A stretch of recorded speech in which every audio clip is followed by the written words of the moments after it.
Hi guys, it's Emily from Novel Novels and welcome to today's video. This is my September TBR. Now look, I've got my hat out. It's finally a hot day.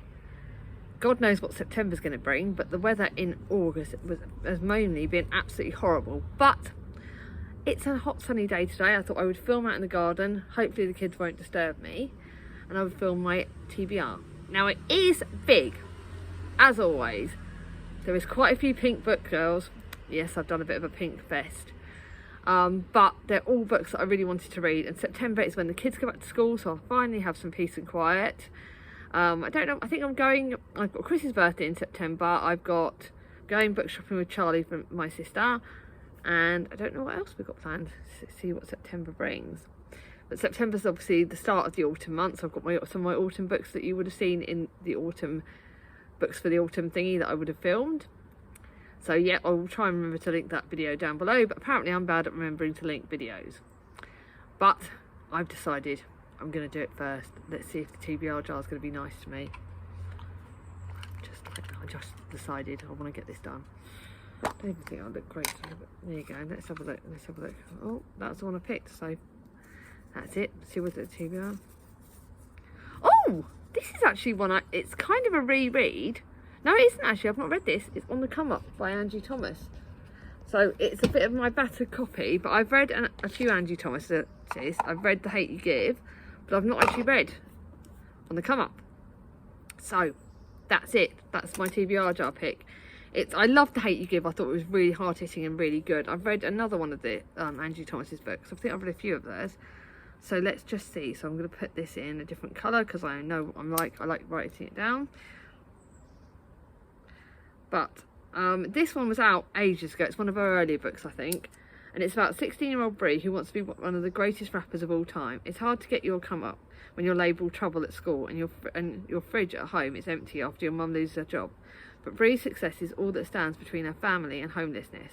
So she doesn't just want to make it, she has to, even if it means becoming exactly what the public expect her to be. So, hey, TBR jar's been nice. I've only got 4 books left in there, so I'm hoping the rest of the year. So I've just got September, October, November. There's always one that will carry over. So that's the TBR jar. Now I'm going to do things in a bit of an odd order because of the way I've piled them. Trust me, you guys are going to laugh at the state of these piles. I think I've got like 19 books on this TBR, which is quite big, and I'm just realising I should read it. Thomas said he can't look at me because I've got my 90s hat on, but. So I will show you now the booktuber's favourite author. I'm going with Worst Idea Ever by Jane Fallon. I only recently bought this when I went to Windsor, but it's one of Angela from reading off my shelf's favourite authors, and I decided I would read it. It's blue, see, it's not pink. And it's about best friends share everything, or do they? When Lydia starts an online business, her closest friend Georgia wants to help, so she sets up a fake Twitter account to pose as a potential customer. Then Lydia begins to confide in her new online buddy.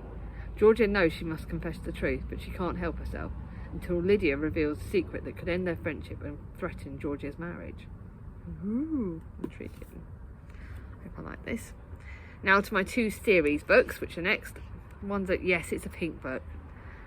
Alice and Jem are going to laugh at me. It's pink. It's very pink. It's Meet Me at the Cupcake Cafe by Jenny Colgan. I'm going to read The Christmas at the Cupcake Cafe in the winter, December, October time. But it's cakes, it's cute, I love that feeling. I can't eat too many cakes, so it makes me feel like bleh, but love cupcakes. The only I must admit, I'm one of those sad people who loves the cakes that my sisters and my mum makes more than I like the shop bought ones. Come and meet Izzy Randall, proud owner of the Cupcake Cafe. Izzy Randall can bake. No, more than that, Izzy can create stunning, mouth-watering, divine cakes. After a childhood spent in her beloved grandpa's Joe's bakery, she has undoubtedly inherited his talent. When she is made redundant from her safe but dull city job, Izzy decides to seize the moment. Armed with recipes from grandpa and with her best friends and local bank manager fighting her corner, the Cupcake Cafe opens its doors. But Izzy has absolutely no idea what she's let herself in for. It will take all the courage and confectionery to avert disaster. Ooh. Good. Contemporary. Now, completely opposite that, I'm starting Philippa Gregory's new series. It's one of our oldest series, and this is actually Wild Acre by yeah, and now I thought I'm going to read this over September, October, November. Wild Acre is set in the heart of the English countryside. It's the ancestral home of Beatrice Lacey loves. But she, as a woman of the 18th century, she has no right of inheritance. So this is set in the 18th century. Corrupted by a world that mistreats women, she sets out to corrupt others. Sexual and willful, she believes that the only way to achieve control of Wild Acre is through a series of horrible crimes. Ooh, this looks like it could be interesting. I'm looking forward to trying this. It is bloody big though. It's over 600 pages. But it's a series I've not tried, and I've got to continue with another series that she's written, so I wanted to read this. Then for my reread, I'm deciding to go blue, sorry, but cosy. Cathy Brownley's A Patchwork Family. This was one of my favourite books of a few years ago, and it is still one of my favourite by Cathy Brownley. You all know I love The Sunshine Sisterhood that I read in July or August? July. But this is one of her reasonably earlier books, and this was literally the book that made me fall in love with this author. Love, friendship and family come in all different shapes and sizes. Gina's been going for the flow for years. She'd rather have an easy life than face conflicts. She runs a child-minded business from a cottage at the end of the Evergreens. This is part of a series that, not a series necessarily, but a lot of this book is intertwined with other of her books. And this is really about community, found family, and family not being blood and things like that. So I blooming loved this when I reread this. So when I read this the first time, so it's actually one of her books that I've kept. So this will be my reread. Then for another reread, but it's a reread as a buddy read, and this is Frenchmans Creek by Daphne du Maurier. This is a book that I bought full price. I can't remember if I bought it full price and read it the first time, but I'm reading this with the Book Waffle girls. I know for a fact it's definitely Jem and Alice, and I think Jack, and Jack for definite are reading this, but I'm not sure if Ange is rereading it or Danny's reading it, but yeah. I'm linking Ange just in case, but I think it's pretty much just me, Jack, Jem and Alice. But I will link Ange's channel just in case she is reading it with us. But this is one of Daphne du Maurier's books that I've read and I thoroughly loved it. So when the girls wanted to read it, I was like, yeah, I'm up for this. This is Lady Donna St. Clume is tired of the shallowness of life at Restoration Court. Despite being always at the heart of the court intrigue, there is a secret that Donna learns yet who longs for freedom and honest love, even if it's spiced with danger. She leaves London for Navron, her Cornish estate, seeking a peaceful and solitude. But she finds that Navron is being used as a base by a pirate, a Frenchman who, like Donna, would gamble his life for a moment's joy. I can't wait. Now to two of my prettiest books, two of the books that I have been desperate to read. First one is a book that I bought in hardback. I didn't care, I paid full whack. It's Lessons in Chemistry by Bonnie Gammas. It is a book that should have, I think, won some awards, but this is probably one of my most stunning hardbacks, and I'm reading this with Gemma, who was previously Read a Book Gem.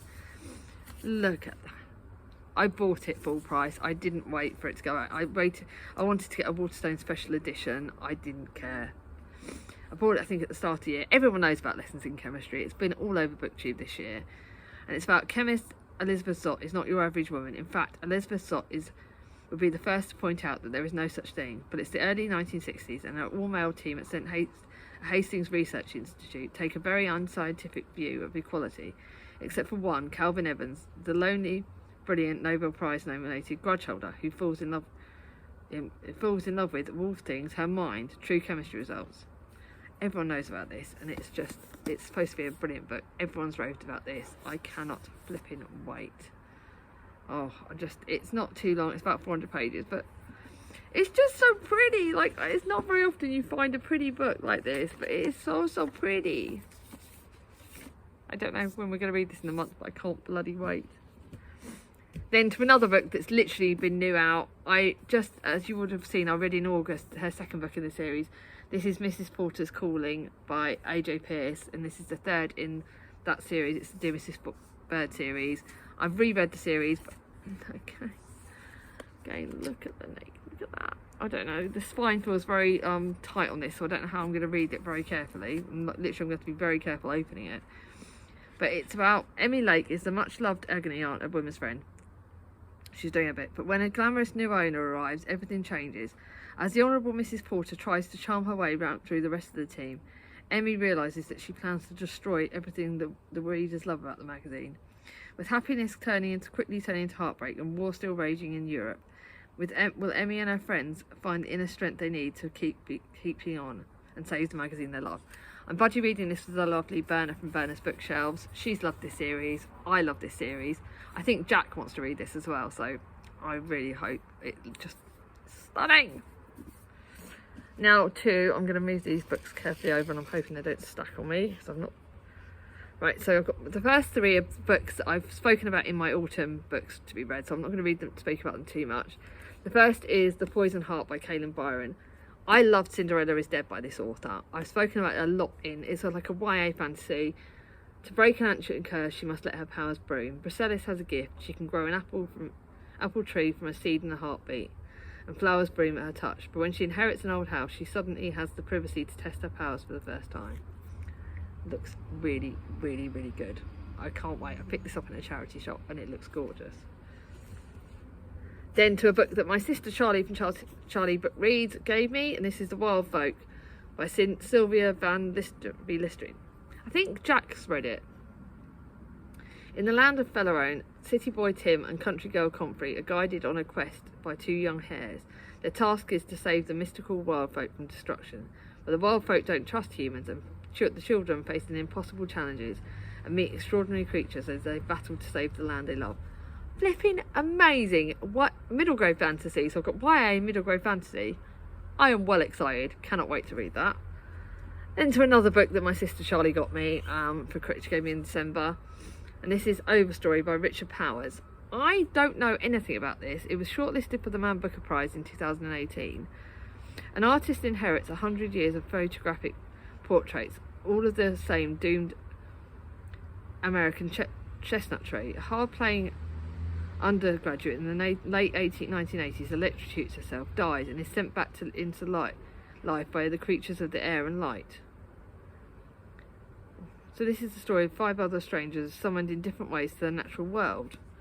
I don't know if this is historical fiction, fantasy, or what, but it's bloody 600 pages again. Have I been? But I thought it looked autumnal, so I thought I'd read it. Am I mad? Probably. I think I'm going to put that on that side, because that one won't make it. Then to another book my sister's given me. God, Charlie Book Reads, you're going to love me. I'm raving about you this. She bought me this, I think, for Christmas. You Don't Know What War Is, and it's the diary of a young girl from Ukraine. Yeah, I'm not going to try and say it. It's about the Ukraine war. It's a young book talking the powerful true story of the war in the Ukraine through the eyes of a 12-year-old girl. She is literally only similar age to me. This is a short book. This is only 200 pages. The fact that this girl is only a year older than Mia, and she went through hell. This may kill me, but it also looks like a book I really want to read, and I'm hoping it's one that Mia might even help Mia at times. Now to another very different book. This is a book that Chris bought me for Christmas. This is Forever Yours by Debbie Johnson. Now Thomas is in the background. He's going to be quiet because he's doing football. Well, I love Debbie Johnson's books, and this is a love to last a lifetime. Gemma knows perfectly well how one moment will change your life forever. That is why for 2 decades she's lived by the rule book. But this year everything is different. The beloved daughter she gave up for adoption all those years ago is about to turn 18, and that means there is a chance of being found. For the first time in her life, Gemma can no longer run from her secrets, and she begins to realise that when everything is falling apart, love can be found in the most unlikely places. Thomas, please be careful with that football, please. Sorry. Then another very different book. I'm sort of really mixing up the genres here. This is a wartime book, and this is The Little Wartime Library. So I've got two wartime books, and it's got the word library, it's got the word wartime. What else do I need? This is set in London in 1944. Clara Button is no ordinary law librarian. While the world remains at war, in East London, Clara has created the country's only underground library built over the tracks of this disused Bethnal Green tube station. Down here, the secret community thrives with thousands of bunk beds, a nursery, a cafe, and a theatre offering shelter, solace, and an escape from the bombs that fall above. I don't want to know any more than this. This looks friggin' brilliant. But again, it's chunky. About 500 pages. Am I screwed? Yes. Do I like the look of it? Yes. Can't wait to read it. To my second and third book, pink book. Highly Suspicious and Unfairly Cute, a Talia Hibbert book. I wanted pink. I only recently bought this full price. I love Talia Hibbert's books, the Get a Life Chloe Brown series and Brown Girls series, and this is brilliant. It tackles OCD, which is going to be interesting. It's about Bradley Graham, who's pretty much perfect. He's a star football player, manages his OCD well enough, and comes top of his class, except for the ones he shares with Celine Bangura. They used to be best friends until Brad decided he was too cool for the conspiracy theories obsessed Celine and abandoned it for the popular kids' tables. I don't want to know any more than this. It's Talia Hibbert, it's pink, it looks great, can't wait to bloody read it. Then look at this. It is Cloud Cuckoo Land by Anthony Dwyer. This was one of Alice from Alice's Giant Bookshelf's favourite books ever. It was an indie exclusive edition. I bought this on the indie bookshop in Kenley. It is about 600 pages. Again, what have I done to myself? But this is set over so many different decades. It is set in 15th century Constantinople, and it spans across so many different centuries. If you don't know about Cloud Cuckoo Land, check out Alice's channel because she's raved about this so many times.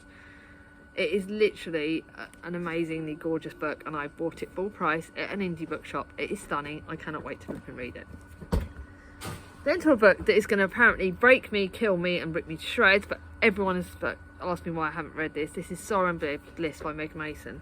This was longlisted for the Women's Prize last year, and people thought it should win. It is tackling anxiety, depression. It is tackling mental health in a very weird way. I think my mum or Charlie didn't like it. One of them did. I can't remember which one. Everyone tells Martha Friel she's clever and beautiful, a brilliant writer who's loved every day of her adult life by one man, her husband Patrick. So why is everything broken? This literally is apparently supposed to rip me to shreds, so good luck me. I'm going to bloody need it. Then to the last two bits, which are Pinky. Alice is going to laugh. People Person by Candice Carty-Williams. We all know that I loved Queenie. Queenie was a brilliant book. People Person I was waiting for coming out in paperback. I got this from Waterstones, and I got it in buy one get one half price. If you could choose your family, you wouldn't choose the Penningtons. Dimple, Nikisha, Danny, Lizzie and Prince are half siblings who don't have much in common except for abandonment issues. So when a catastrophic event forces them to reconnect with each other, and Cyril Pennington, the absent father they never really knew, starts to get complicated fast. Ooh, this does look really good. I'm really looking forward to that, but that's very pink. Then to a book that Gemma gave, the other Gemma from previously Read a Book Gem gave me. I don't know anything about this. It could never happen here. Their school is about to be taught a lesson. It is a mystery. The Lakers organised an annual golf outings and reunions for its primary school, a lucrative fundraisers. They met at the Strand Cafe every Thursday morning, and if you wanted your child to make the swim team or get the solo in the choir, you had better believe you're pulling up a chair and ordering a flat white. This is apparently Leanne Moriarty meets Maeve Binchy meets Marion Keyes. It is apparently supposed to have dramatic consequences. Mystery. It's not too long. It's less than 400 pages. It's mystery. I don't know anything about this, but apparently it's supposed to be good. So let's hope I love it. Them's the books, as Charlie from Charles Heathcote would say. That is all my big friggin' massive September TBR full of chunky books. What have I let myself in for? I've got no sodding idea. But when I say they look good, they look so flipping good. I am well excited. So, which of those books do you think I should prioritise? Are there any you want to join in any buddy reads? Let me know down below. And also let me know what books you're excited to read in September. Let's hope you enjoy this one nice weather. If you like this video, give it a thumbs up. If you're new to my channel, subscribe, bring on my ding-a-ling. And I'll see you all soon. Bye.